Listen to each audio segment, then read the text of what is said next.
The following is a local resident producer's program. The program content is the sole responsibility of the producer and does not necessarily reflect the views or policies of Oshkosh Media, the City of Oshkosh, or your video service provider.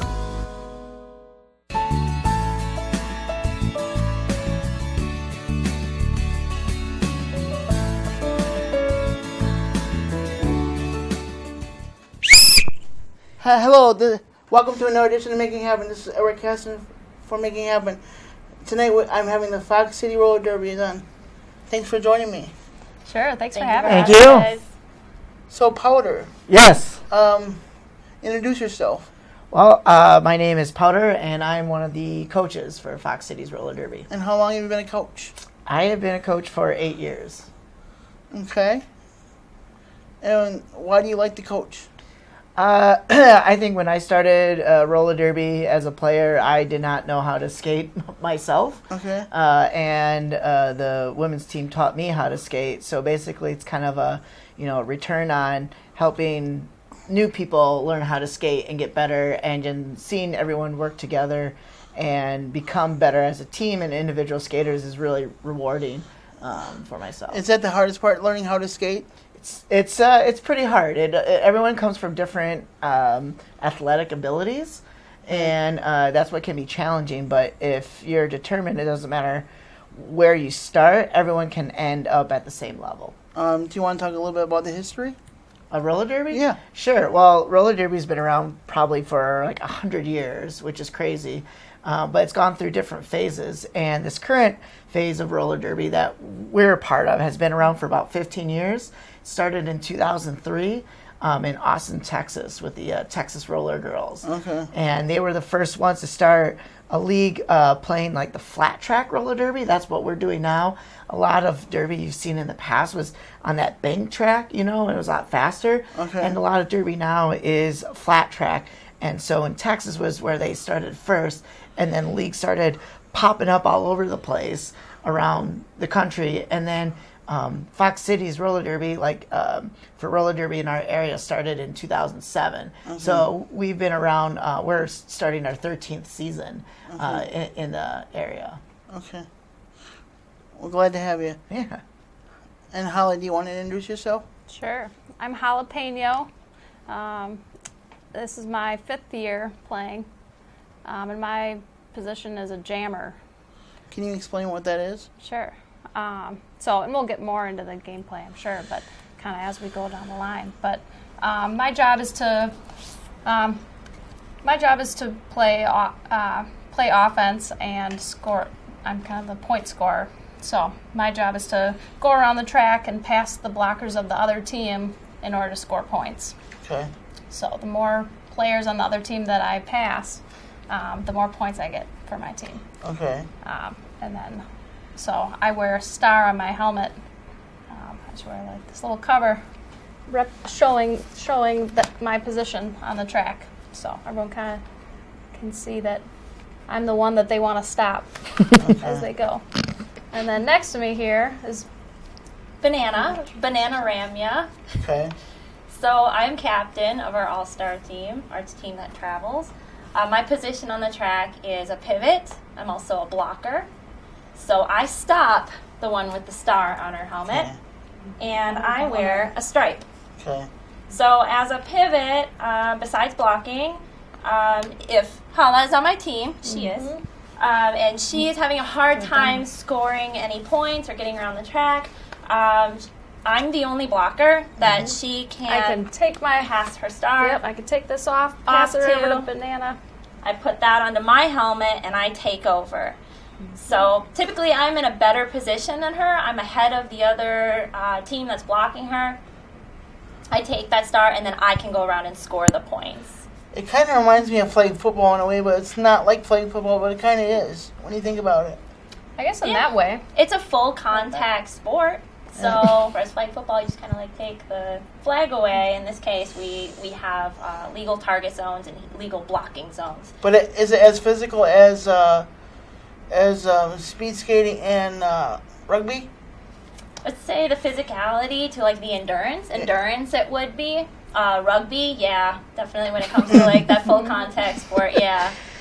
So it's real. We ain't making this stuff up. We're really hitting each other. I use a simple analogy of NASCAR and hockey because it's an oval track, and then we're going around and hitting each other, with our bodies like hockey. That's usually the easiest way I like to explain it. So the faster the better, but the more pain the better? Oh, I don't know if more pain the better, but yeah. Well, and that brings us to our gear. So we all wear wrist guards and elbow pads and knee pads, And then mouth guards and helmets. Who do we have here at the end? Sure. I am Lordei Kilmore, so I've been playing roller derby for 9 seasons now. And like Banana, I am also a blocker Okay. And a captain, right? and a captain, yes. How many captains can there be on a team? 2? 2. Okay. And how many people can there be on a team? 15. 15. 15 now. And Yep. do you guys have? Are you guys fully maxed when it comes to both teams? Do you guys have the full 30 then? 'Cause you said 15 on a team. We do have 15 for our All-Stars, and we have 2 alternates that Okay. are also eligible to travel with us in case someone can't make that roster. Okay. We do have a B team. They're called our 920 Honeys. Okay. Buzz Buzz. And that is a roster that is made up of skaters that have just passed a minimum skill requirement. So there's a set of minimum skills you need to pass in order to be able to play before you can have contact. And on that team, we are always looking for skaters. So yeah. before we get any further, what kind of test does somebody need to pass before they can know what level they're on? So basic minimum skills would be like being able to balance on each leg, showing that you have control over that, being able to glide on So one would you leg. say there's a little bit of ballerina in there too? Yeah. Okay. Yeah, yeah, you do Takes a need lot to of balance. transition, which is going forward to backwards, and Okay. show control that you Okay. have that. So there's definitely some gymnastics, some ballerina in there, huh? Yeah. We also, one of the first things you do too is you learn how to fall correctly. So before you do skate fast, Holly, you gotta skate- teach me you how try to fall correctly and so I don't fall on my face. She's got all the gear on to keep her safe. So we hit the floor. We hit the floor on our knees. We go down on our elbows. We do that on purpose, just so we know. We have taught ourselves how to bail in case we need to do that. There's a camera here. What is the correct way to fall? If we can... what would You're putting me on the spot here. Do you want me to hit you? The correct way to fall, I mean, we try to take, we try to fall on multiple points of contact and everything to kind of spread out that hit. You want to ease the hit, right? Yeah. So we generally put a knee down, followed by the other knee. If I'm going to full blown fall, assuming that I'm going to end up totally down on the ground, I would put one knee down, followed by the second knee, and then kind of go down on my elbow and wrist guards. Okay. And the other goal when falling is to fall small. So when you're falling, like she was saying, with down on her knees and down on her arms, that's better than having your arms and legs spread out because you might trip someone over. But let's say you're really being pushed big time. Let's say you're in a tournament, somebody's really pushing you, and you don't have a chance to fall small. Then you're really going down. It can happen. It can. Yeah. So as soon as I hit the ground, then I'm gonna kind of shrink up into a small ball a little bit, while other people probably skate by me, Has so anybody that I don't ever get dislocated a trampled. bone or broken a bone? It does happen. It does happen sometimes. Yeah. It does, yep. And all the practice that we do is What about to prevent injury. what about for sure. concussions? Concussions do happen in this sport, yep, just like with any sport, and that's why we always make sure that we update our helmet every season. We do encourage, And that's fit and nice we are and sponsored. snug. Yep. So we are sponsored by S1, this helmet company, so that we can continue to keep our helmets nice and fresh. We also have skaters on our team who have done training to watch for concussions and what to do. So if we feel like someone has taken fall, anytime someone has hit their head, we have them go sit out and we assess them, and we also just make sure that they're good. We also wear mouth guards, which prevents a lot of concussions as well. So Powder, back to you. Now, when you conduct a practice or when you conduct your first season, what do you look for in your typical roller derby player? Yeah, definitely want someone that can stop, fall, and hit properly, right? So those are some big things that they need to be able to do. So they need to be semi-coordinated, right? Correct. Yes. So they need to be able to do all those basics. Especially with like our blockers, they need to be able to stop and slow down. so they can, stop the jammer and everything like that. Things we also look for, with skaters is like how fast are they sometimes, because if a skater's a little faster, they might end up being a jammer then because we need them to be quick as well.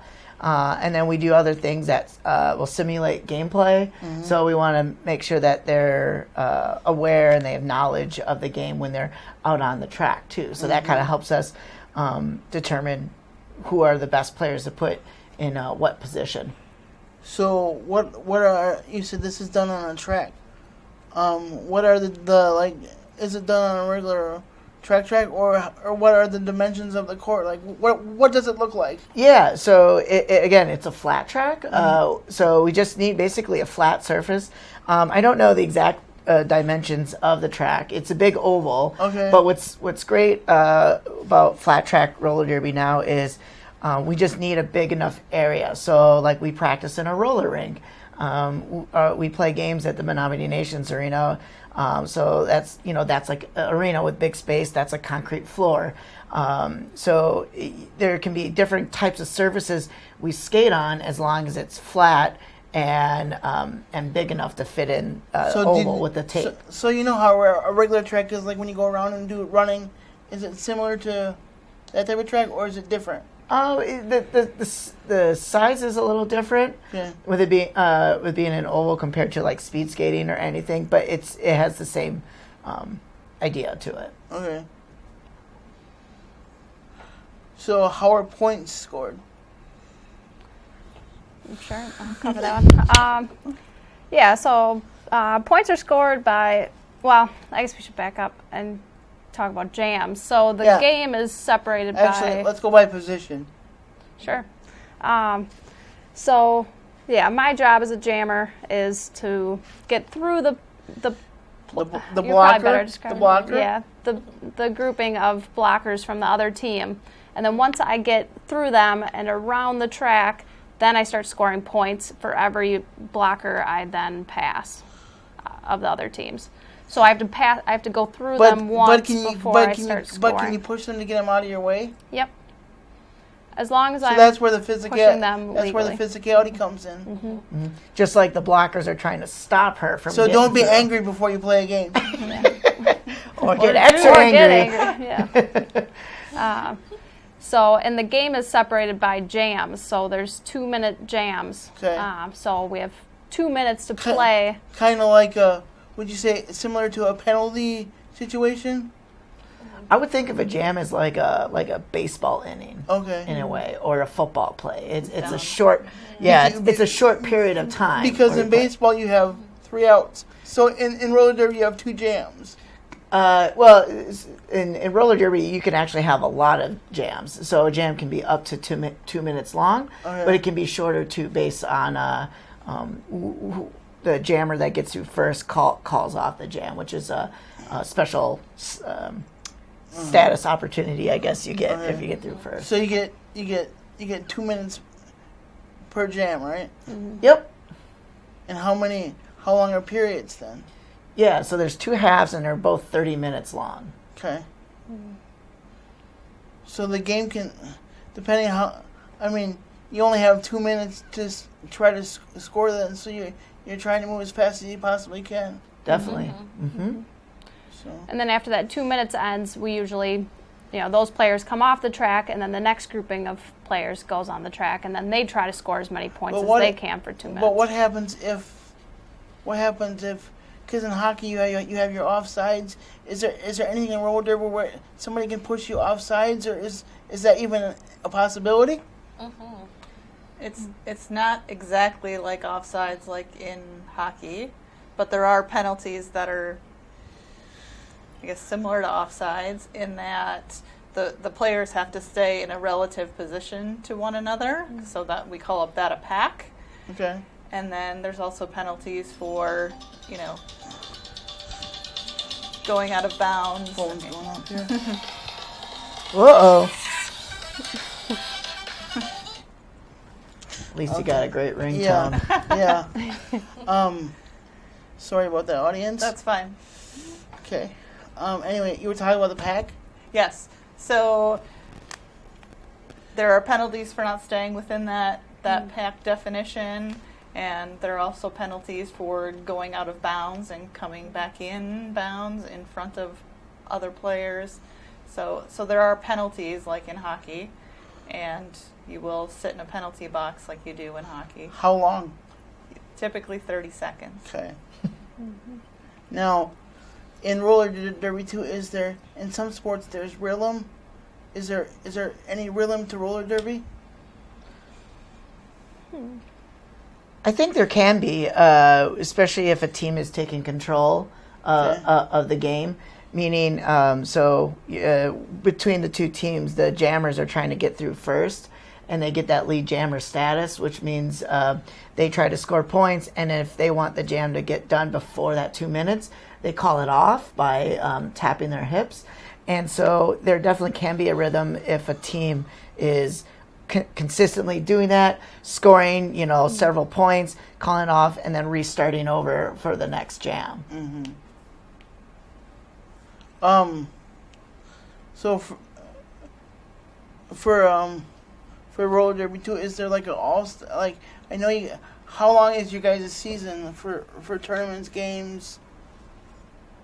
Yeah, so we kind of started our season in September. Okay. So we've kind of been in like our preseason, as you can say, as we have to pass through our minimum skills, just kind of remember all the things that we do after taking a break, like get used to getting hit and everything like that.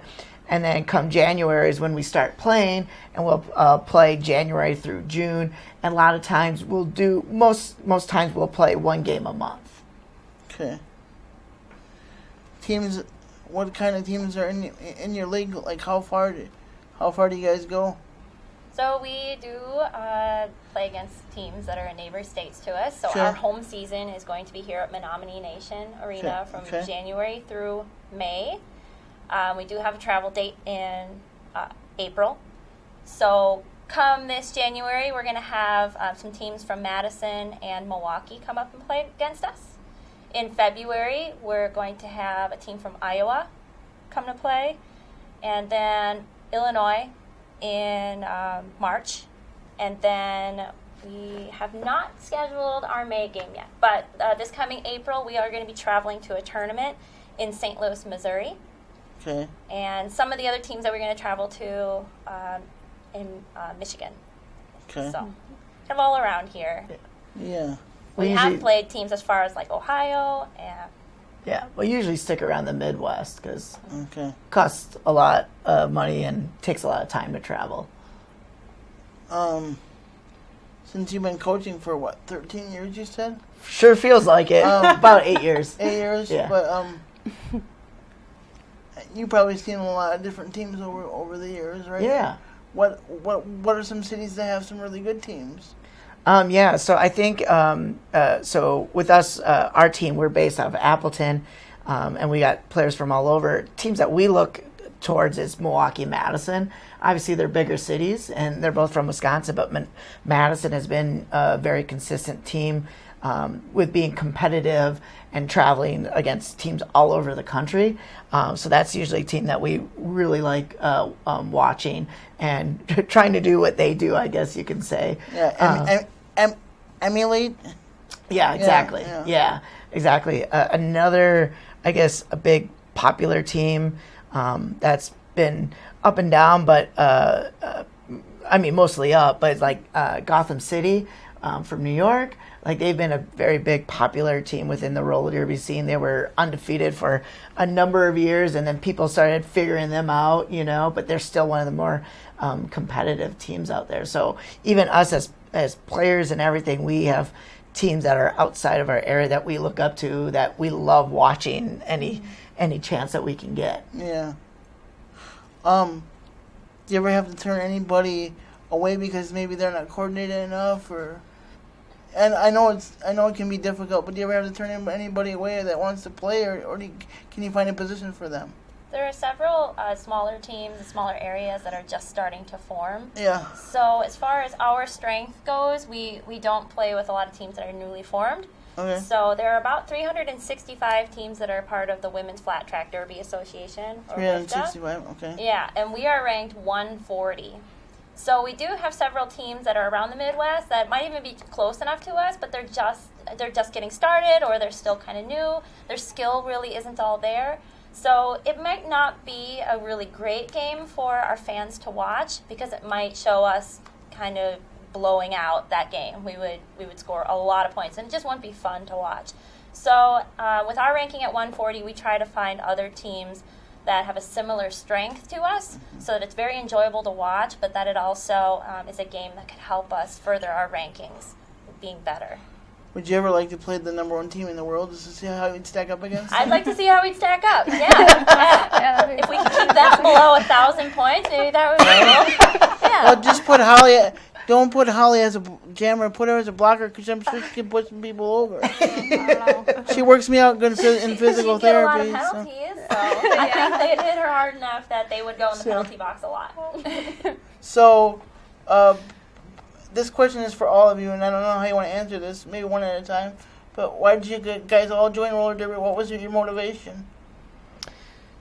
That was a long time ago. Yeah, I can start.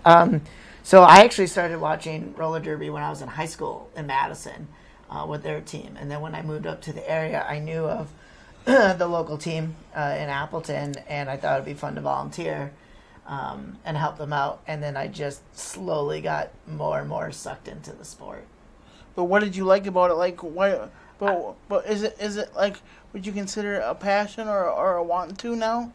It's definitely a passion now. I think what was just cool was I call roller derby an alternative sport, and it's just different seeing women skating around, hitting each other. You don't see many women's sports that are that physical. I mean, yeah, they do play hockey, and it is physical, not that it's not, but there's a whole different demeanor to roller derby, and these women that play are just so strong and ferocious, and this is what they do as a hobby, because we all have other lives that we do, so it's like they're these completely different people. And I think that's what's really exciting, to be part of that sport, and doing that.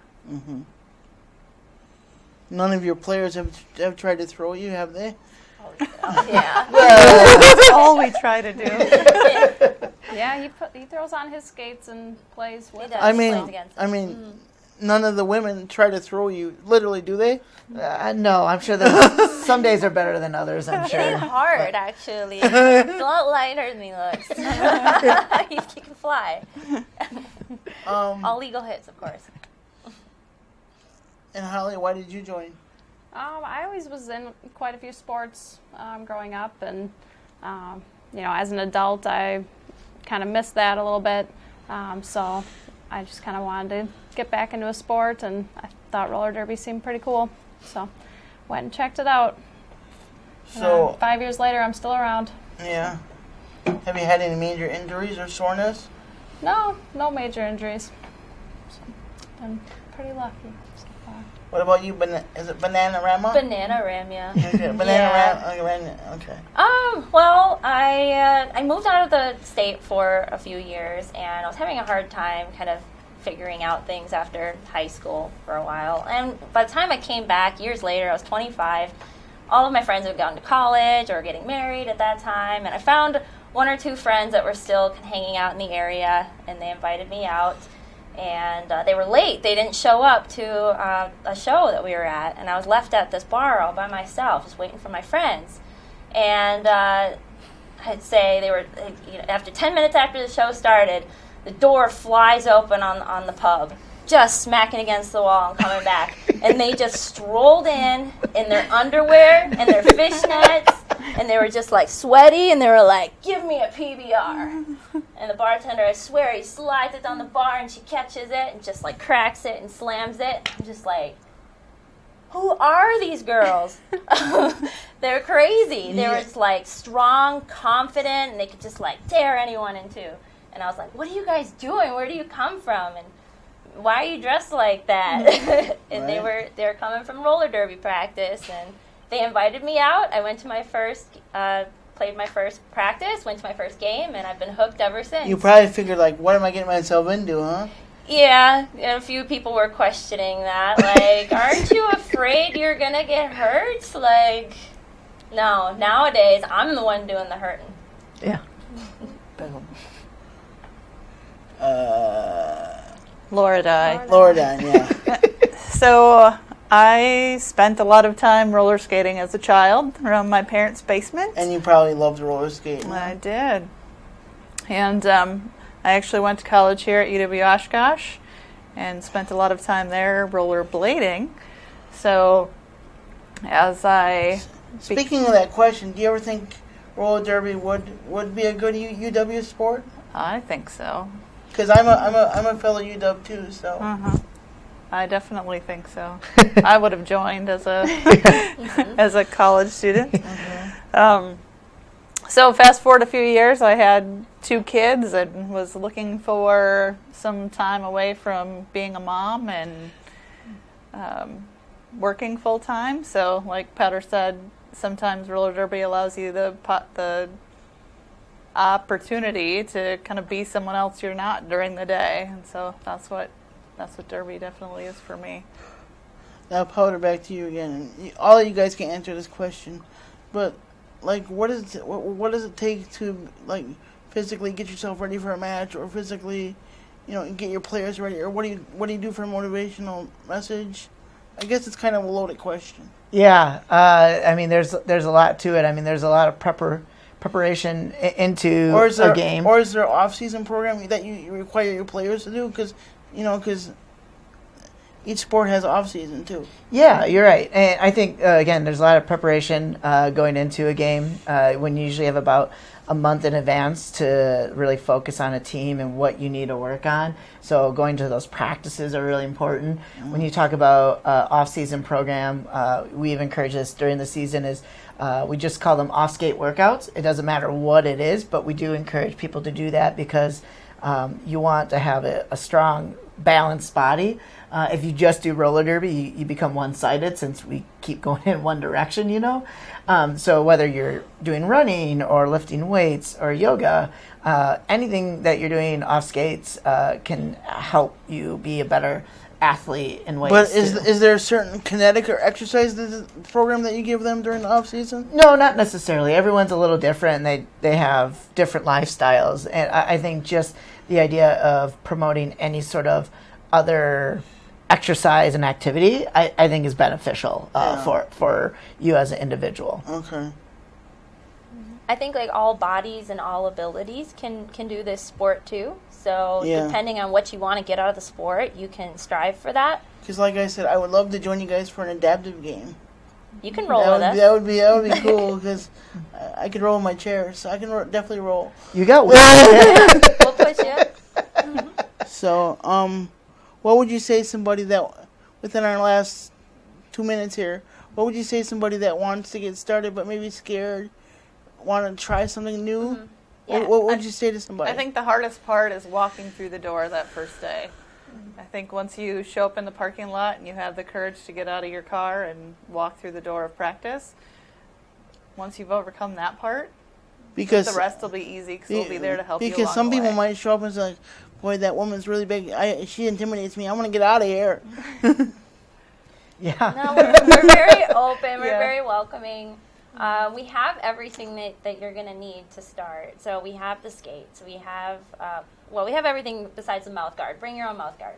You'll thank me later. What if somebody wants to reach out to you about starting one in their city? Are you guys like?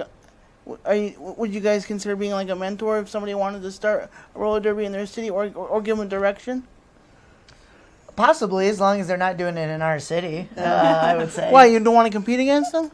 No, it's no. We definitely want more people in our area because we stretch from Green Bay to Fond du Lac, and we even have and so we have skaters spread out in northeastern Wisconsin, and we definitely all want to be one big competitive team as much as we can. But there's other teams in other parts of the state. I'm sure we would be more than happy to help them out. All right. Well, thank you guys for joining me. Thank you. Thank you. Again, this is Eric Katzer for making it happen. Thank you, Oshkosh.